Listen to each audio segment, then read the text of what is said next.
este video vamos a responder una de las preguntas que nos han hecho más veces y es ¿qué es un juego de mesa moderno?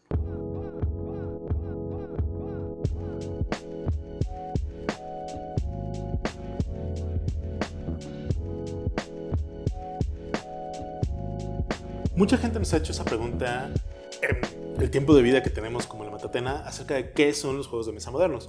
Y es un término que nosotros hemos dicho más de una vez. Es un término que seguido decimos y seguido mencionamos cuando queremos hablar de juegos de mesa. Y pues claro, tanto para gente que ya lleva tiempo en el hobby como para gente que no, pues a veces es difícil entender cuál es la diferencia entre un juego de mesa moderno y un juego de mesa que no es moderno.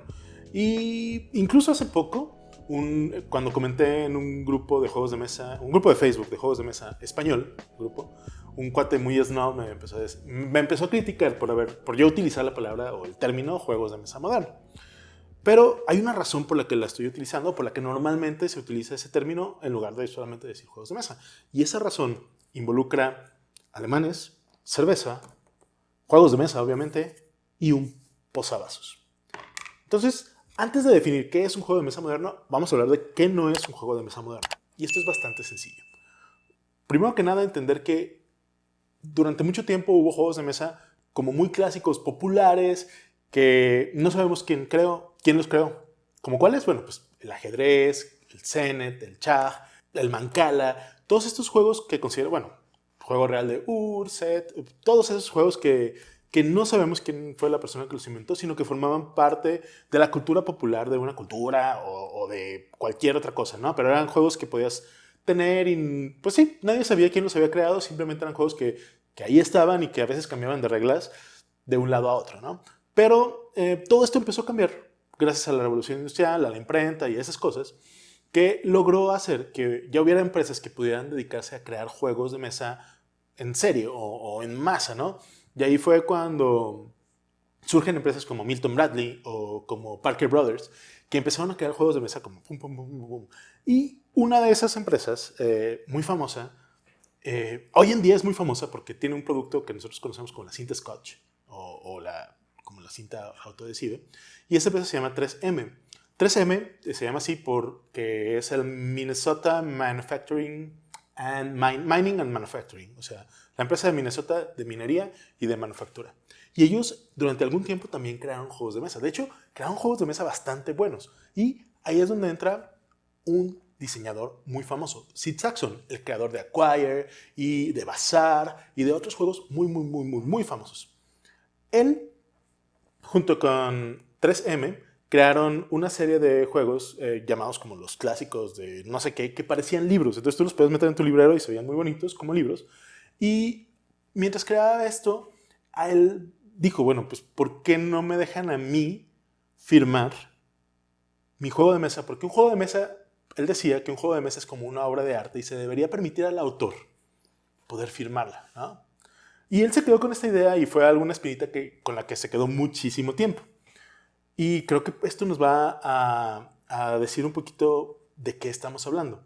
Porque justo por ese tiempo también se empezaron a publicar otros juegos que hoy en día son muy famosos, como puede ser Risk, puede ser como Battleship, o todas estas, o incluso Monopoly, que es un juego súper antiguo de inicios de 1900, pero que nunca se le dio crédito al autor.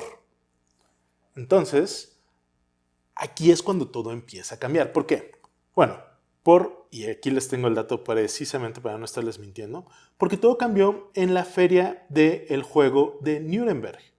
¿Y qué sucedió ahí? Me van a decir. Bueno, entonces, todo cambió en la feria del juego de Nuremberg, porque en 1998 una serie de diseñadores de juegos de mesa, autores de juegos de mesa, creadores de juegos de mesa, varios autores de juegos de mesa, se juntaron en un bar y empezaron a hablar acerca de que les parecía injusto, de que esta idea que tenía Sid Sackson, que pues de alguna manera había como hecho eco a toda la industria de los juegos de mesa, era bastante válida.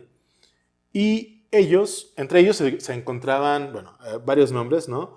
Quizás el más famoso es Wolfgang Kramer, pero hubo varios diseñadores, voy a poner por aquí la lista de la gente que estaba ahí. Ellos decidieron firmar un posavasos como este de papel, pero más feo todavía, pero aquí voy a poner también la imagen, en el que ellos decían que ninguno, y esto era lo que dice el posavasos, obviamente en alemán, pero dice que ninguno de nosotros le vamos a dar un juego a una compañía si nuestro nombre no aparece en la portada. A partir de ahí, cambia un poquito el enfoque y se le empieza a dar valor a lo que los diseñadores de juegos de mesa estaban haciendo. Y no se les trata como personas que estaban tras bambalinas, cosa que sí sucedía en otras empresas como Milton Bradley o como Parker Brothers. Todos ellos, incluso 3M, todos ellos no le daban crédito a sus autores como una parte primordial de lo que ellos hacían. En cambio, pues de ahora en adelante se podían firmar, por así decirlo, las obras que estaban haciendo estos diseñadores. Y aquí es donde entra nuestra definición. En la Matatena, y muchas otras personas creen que los juegos de mesa modernos son todos aquellos en los que se les da su debido lugar al autor. Es decir, todos aquellos en los que se les da referencia y en los que se les da crédito al autor por haber creado ese juego. Y lo podemos ver en cualquier juego. La mayoría de los juegos ya tienen ahora a los autores en la portada del juego. ¿Por qué? Porque son parte importantísima o la parte principal en el diseño de los juegos de mesa y tienen como ese derecho de formar parte de la cultura popular, como mucha gente ya lo está haciendo hoy en día, ¿no? Entonces, la próxima vez que les pregunten cuál es o qué es un juego de mesa moderno, ustedes les pueden decir fácilmente que son todos esos juegos de mesa en los que se les da crédito al autor. Chicos, esto fue un poquito más largo de lo que esperaba, pero es bastante interesante y creo que vale muchísimo la pena mencionar que hay muchísimos autores que no tienen ese honor de haber tenido sus juegos de mesa como, pues, a los que hice y que se les dio crédito como debió haber sido. Pero hoy en día esa es una muy buena práctica que se está haciendo y que, pues bueno, nos ayuda a dividir este tipo de juegos. Si les gustó este video, si se les hizo interesante, por favor no duden en sugerirnos algunos otros temas que les parezcan interesantes. Vamos a seguir con nuestros videos. Les recordamos también que nos pueden seguir en Twitter, nos pueden seguir en Facebook, nos pueden seguir en Instagram, donde estamos publicando normalmente qué es lo que estamos jugando, los nuevos juegos que estamos probando y todas esas cosas medio raras que hacemos en nuestro día a día jugón.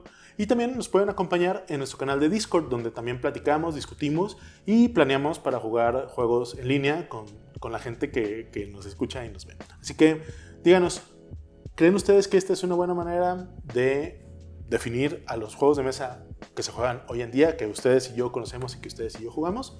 Y si les gustó esta explicación y creen que esta explicación es valiosa para otras personas, vayan, compártanla porque esa es la mejor ayuda que nos pueden dar a nosotros.